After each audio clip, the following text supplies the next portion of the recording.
Next हम move on करते हैं लिमिट पॉइंट की डेफिनेशन के ऊपर। तो लिमिट पॉइंट की डेफिनेशन पहले हम इसमें से रीड करते हैं, उसके बाद हम देखेंगे कि उसका मीनिंग क्या है।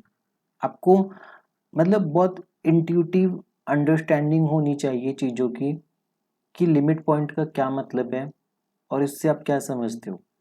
इसका एक दो एग्जाम्पल आपको क्लियर होना चाहिए और एक दो आपको नॉन एग्जाम्पल क्लियर होना चाहिए। जो एग्जाम्पल्स नहीं है वो भी पता होने चाहिए और जो एग्जाम्पल्स है वो भी आपको पता होने चाहिए। तो सबसे पहले तो देखो डिफाइन कर दिया कि कोई मैट्रिक्स स्पेस है, ए कोई सबसेट है।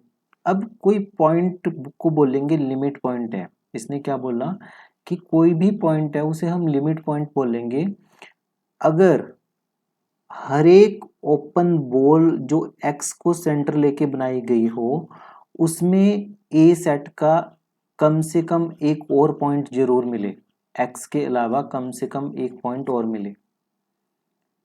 बड़ी इंटरेस्टिंग डेफिनेशन है ये। ऐसे बोलते हैं आपको कि अगर मान लो आपके पास आपने, चलो रियल नंबर में समझनी चीज़ें थोड़ी सी आसान हो जाती है। आपने ये पॉइंट ले लिया, अगर आपने इसके इंटरवल ली ना, इसकी ओपन बॉल ली, तो इस ओपन बॉल में इस पॉइंट के अलावा कम से कम एक पॉइंट और आए, कम से कम एक पॉइंट और आए तो हम उसे बोलेंगे कि वो लिमिट पॉइंट हो जाएगा। अब अगर मैं इसी चीज को क्लोज इंटरवल 1 से 2 पे ले जाऊं, ठीक है, तो 1 को मैं देखूं, 1 को देखो आप, तो 1 की इंटरवल तो बाहर, तो 1 लिमिट पॉइंट होगा अभी यहाँ पे, ये लिमिट पॉइंट होगा क्योंकि इसकी जो जो भी अगर आपने इस वाली साइड की ओपन बॉल बनाई तो इसमें इस पॉइंट के अलावा भी और भी पॉइंट्स आ रहे हैं आपके पास, ठीक है।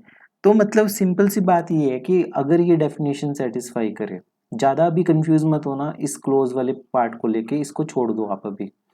आप सिर्फ इसको देखो, फिर से पढ़ते हैं कि किसी पॉइंट को हम लिमिट पॉइंट कहेंगे अगर आपने उस पॉइंट को सेंटर लेके, उस पॉइंट को सेंटर लेके एक ओपन बॉल ड्रॉ की है और वो जो ओपन बॉल है वो कम से कम एक्स के अलावा एक और पॉइंट कंटेन करता है, वो कम से कम एक्स के अलावा एक और पॉइंट कंटेन करते हैं, तो उसे हम बोलते हैं लिमिट पॉइंट। इसकी एक और डेफिनेशन है, एक और डेफिनेशन क्या है कि अगर हर एक ओपन बॉल जो एक्स को सेंटर लेके बनाई जाए उसमें इनफाइनाइटली मैनी पॉइंट्स हो ए के, उसमें क्या हो, ए के इनफाइनाइटली मैनी पॉइंट्स हो। जैसे मतलब अगर मैं सिंपल सी बात बोलूं, कोई भी पॉइंट एक्स है उसकी अगर नेबरहुड में, अगर उसकी उसको सराउंड करते आपने एक बॉल बना दी और उसमें इनफाइनाइटली मैनी पॉइंट्स है सेट के, इनफाइनाइटली मैनी पॉइंट्स है सेट के, तो उसे बोलेंगे हम कि वो लिमिट पॉइंट है। अब ये डेफिनेशन हम कुछ एग्जांपल्स की हेल्प से समझते हैं। सबसे पहले नेचुरल नंबर पे मूव ऑन करते हैं, 1 2 3 4 अप टू सो ऑन। क्या 2 के आसपास आपने एक ओपन बॉल बनाई, इसमें तो कोई भी पॉइंट है ही नहीं नेचुरल नंबर्स का इस ओपन बॉल में, तो ठीक है, तो इसका कोई भी पॉइंट लिमिट पॉइंट नहीं है, तो हम क्या लिखेंगे, no point of natural number is limit point, इसका कोई भी पॉइंट लिमिट पॉइंट नहीं है, ये चीज याद रखना। फिर सेम चीज होल नंबर्स हो जाएगा, होल नंबर्स में भी, फिर सेम चीज इंटीजर्स में भी हो जाएगा। जब हम रैशनल नंबर्स पे मूव करेंगे तो रैशनल नंबर्स के जो लिमिट पॉइंट्स हैं वो सारे के सारे रियल नंबर्स हैं। बहुत इंपॉर्टेंट स्टेटमेंट है कि रैशनल के लिमिट पॉइंट्स जो हैं वो सारे के सारे सारे आपके पास रियल नंबर्स हैं, सारे रियल नंबर हैं। सेम चीज इरेशनल के साथ भी है कि इरेशनल के लिमिट पॉइंट भी सारे के सारे रियल नंबर्स ही होंगे, ठीक है। तो रियल नंबर में तो आपको पता ही है कि हर पॉइंट लिमिट पॉइंट है, रियल नंबर में हर पॉइंट आपके पास लिमिट पॉइंट है, हर पॉइंट क्या होगा, लिमिट पॉइंट होगा आपके पास। तो ये वाली चीजें आपके पास किससे रिलेटेड थी, लिमिट पॉइंट की डेफिनेशन से। तो ये एग्जांपल याद रखने कि कोई भी पॉइंट लिमिट पॉइंट नहीं है नेचुरल नंबर और होल नंबर्स में से। अगर कोई आपने फाइनाइट सेट भी ले लिया 1 2 3, ठीक है, तो ये हम डिस्कस करेंगे वैसे क्लोज सेट के उसमें, इसको भी रहने दो। रैशनल और इरेशनल के लिमिट पॉइंट सारे रियल नंबर होते हैं, रियल नंबर में हर पॉइंट ही रियल नंबर होते हैं, लिमिट पॉइंट होते हैं। आइसोलेटेड पॉइंट का मतलब क्या है कि अगर एक्स आपके पास लिमिट पॉइंट ना हो, अगर एक्स आपके पास लिमिट पॉइंट ना हो तो उसे बोलते हैं आइसोलेटेड पॉइंट बोलते हैं। ठीक है, a point x is said to be isolated point if ये जो सेट है वो ओपन हो जाए। कोई भी जो आपके पास एडहेरेंट पॉइंट होते हैं वो या तो लिमिट पॉइंट होते हैं या फिर आइसोलेटेड पॉइंट होते हैं। सिंपल सी बात बोली है इसने कि लिमिट पॉइंट हमें पता चल गया। लिमिट पॉइंट का मतलब है कि अगर किसी पॉइंट की नेबरहुड में इनफाइनाइटली मैनी पॉइंट्स एग्जिस्ट करे तो उसे बोलते हैं लिमिट पॉइंट। आइसोलेटेड पॉइंट का मतलब क्या है? आइसोलेट का मतलब होता है अकेला करना। एक पॉइंट है, एक बिंदु है, वो अकेला पॉइंट है। जैसे मैंने एक सेट लिया 1 से 2 इंटरवल यूनियन 3, तो ये आइसोलेटेड पॉइंट है, इसकी नेबरहुड में कुछ भी नहीं पड़ा आपके पास। ठीक है, जो मैंने अभी फाइनाइट सेट लिया था 1 2 3, ये 1 की नेबरहुड में क्या पड़ा? कुछ भी नहीं पड़ा। 2 की नेबरहुड में क्या? कुछ भी नहीं है। 3 की नेबरहुड में क्या? कुछ भी नहीं है। इन सब की नेबरहुड एम्प्टी नेबरहुड से, तो ये ए क्या हो जाएगा? ए आपके पास ओपन सेट हो जाएगा। ए क्या हो जाएगा? ओपन सेट हो जाएगा। नहीं, ए ओपन नहीं, ए के मतलब कि हर पॉइंट आपके पास आइसोलेटेड पॉइंट्स है। ए का हर पॉइंट आपके पास आइसोलेटेड पॉइंट है और every finite set is close set, ये चीज याद रखना। हमें सिर्फ आइसोलेटेड पॉइंट की डेफिनेशन देखनी थी, तो डेफिनेशन में ये लिखा हुआ है कि अगर कोई पॉइंट लिमिट पॉइंट ना हुआ तो वो आइसोलेटेड पॉइंट है, वो अकेला पॉइंट है। एक सेट आ गया डिराइव्ड सेट। डिराइव्ड सेट का मतलब क्या है कि set of four limit point of A के जितने भी लिमिट पॉइंट्स हैं उन सब का एक सेट बना दिया। उस सेट को हम डी ऑफ ए से डिनोट करते हैं या फिर ए डैश से डिनोट करते हैं, तो उसे बोलते हैं डिराइव्ड सेट। ठीक है, अब देखो, सबसे पहले आपके पास था लिमिट पॉइंट।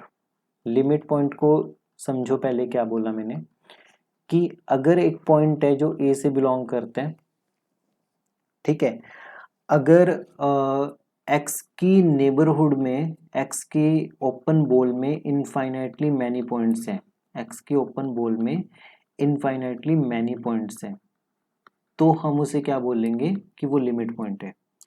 इसकी एक और डेफिनेशन है कि अगर एक्स की ओपन बॉल में एक्स के अलावा कम से कम एक पॉइंट और है, एक्स के अलावा कम से कम एक पॉइंट और है, एक पॉइंट और है, तो हम उसे बोलते हैं कि वो लिमिट पॉइंट है।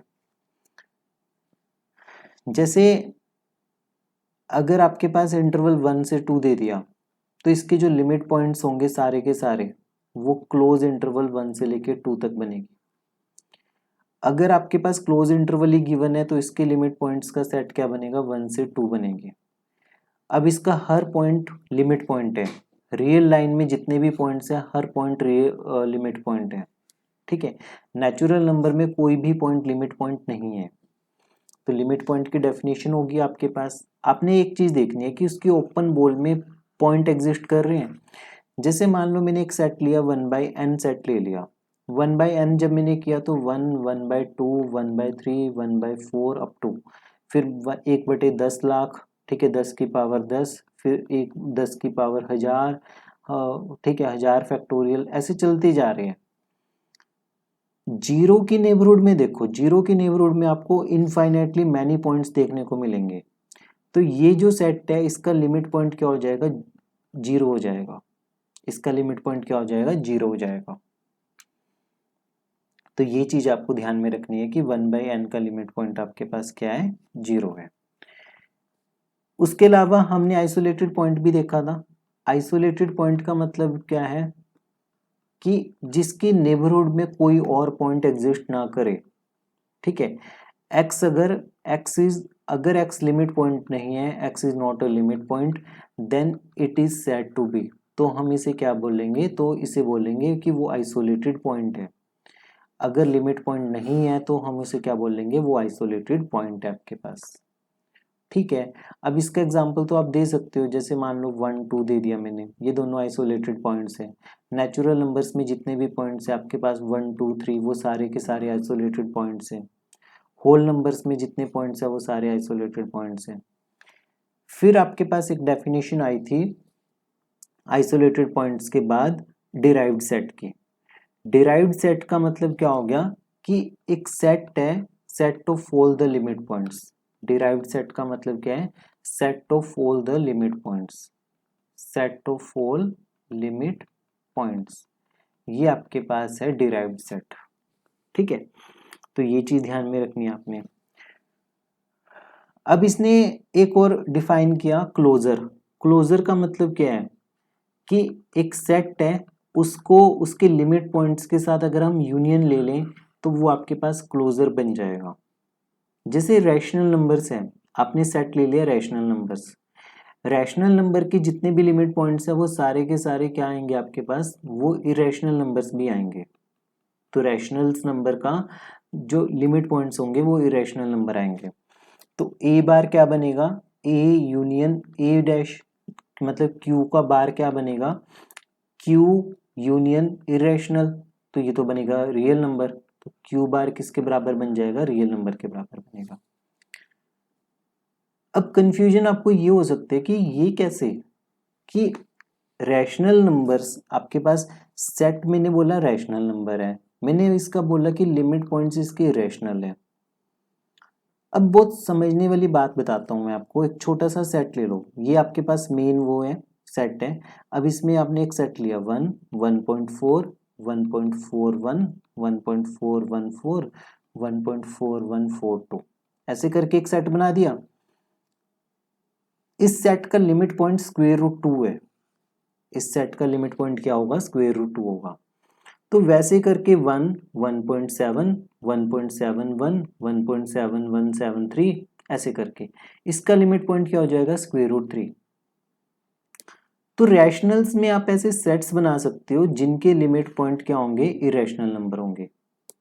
इसीलिए सेट आपके पास रैशनल था और लिमिट पॉइंट का सेट इरेशनल है। लिमिट पॉइंट का सेट क्या आ गया, इरेशनल नंबर्स आ गया आपके पास। और ये इरेशनल नंबर बना तो आपके पास क्यू बार, मतलब क्लोजर का मतलब क्या होगा, सेट का उसके लिमिट पॉइंट्स के सेट के साथ यूनियन लेना, सेट का उसके लिमिट पॉइंट्स के सेट के साथ यूनियन लेना, उसको हम बोलते हैं क्लोजर बोलते हैं। अब जैसे इंटीजर्स है, इंटीजर्स का क्लोजर तो कुछ भी नहीं है क्योंकि इसका लिमिट पॉइंट्स क्या होगा, देखो इंटीजर्स है आपके पास, इसके लिमिट पॉइंट्स तो 5 है, लिमिट पॉइंट्स का सेट तो इसका 5 आ जाएगा। तो इंटीजर पॉइंट्स का क्लोजर किसके कुल आ जाएगा, आई के बराबर आ जाएगा। नेचुरल नंबर का क्लोजर नेचुरल नंबर के बराबर है। ठीक है, रैशनल नंबर का क्लोजर रियल नंबर के बराबर आ जाएगा। ये तो पहले से ही क्लोज इंटरवल थी 0 1, 0 1 में तो सारे के सारे लिमिट पॉइंट्स पहले से ही हैं। 0 1 आपके पास मेन सेट दिया हुआ है, ए डैश दिया हुआ है आपके पास, लिमिट पॉइंट्स का सेट भी 0 1 हो जाएगा। ए बार क्या होते हैं, ए यूनियन ए डैश, तो इसको देखो 0 1 यूनियन 0 1, तो ए बार किसके बराबर हो गया आपके पास, 0 से 1 के बराबर हो गया। तो ए क्लोजर ये बन गया इस केस में। क्लोज सेट का तो क्लोजर सेम ही होता है, ये चीज ध्यान में रखना, क्लोज सेट का क्लोजर सेम होता है। तो ये बेसिक सी डेफिनेशन थी, लिमिट पॉइंट से शुरू किया था हमने, लिमिट पॉइंट, आइसोलेटेड पॉइंट और उसके बाद डिराइव्ड सेट। ठीक है, क्लोजर ऑफ अ सेट और ये सारी डेफिनेशन। कम से कम 2 से 3 बार इस टॉपिक को रिवाइज करो, अपने दिमाग में सोचो पहले कि क्या आंसर्स होंगे क्या नहीं होंगे, कैसे, क्या डेफिनेशन कह रही है, आप कहाँ पे मिस कर रहे हो, डिस्कस करो, ब्रेनस्टॉर्मिंग करो। ठीक है, छोटी से छोटी चीज़ों से मल्टीपल पर्सपेक्टिव से देखो, गूगल से, यूट्यूब से, विकिपीडिया से देखो। जब आप उस लेवल तक पहुंच जाओगे कि हर जगह, चाहे गूगल पे सर्च किया, चाहे विकिपीडिया पे, चाहे यूट्यूब पे, आपको एक कॉमन मीनिंग देखने को मिल रहा है, आपको समझ आ रहा है कॉमन मीनिंग, तो उस टाइम पे आपकी डेफिनेशन क्लियर हो जाएगी। क्योंकि इसकी लैंग्वेज थोड़ी थोड़ी हर जगह टिल्टेड होती है, थोड़ी बहुत मॉडिफाइड होती है, पर जो इसका मेन क्रक्स होता है, जो इसका सेंट्रल आइडिया होता है, वो हमेशा सेम होता है। जिस टाइम आप डिफरेंट सोर्स से वो सेम सेंट्रल आइडिया ग्रैब करने लग गए, उस टाइम आपकी ये डेफिनेशन बहुत अच्छे से क्लियर हो जाएगी। ठीक है, तो करते हैं कंटिन्यू अगली वीडियो में। इसे 2 से 3 बार देखो, नोट्स बनाओ, ठीक है, मेहनत करो इसके ऊपर अच्छे से।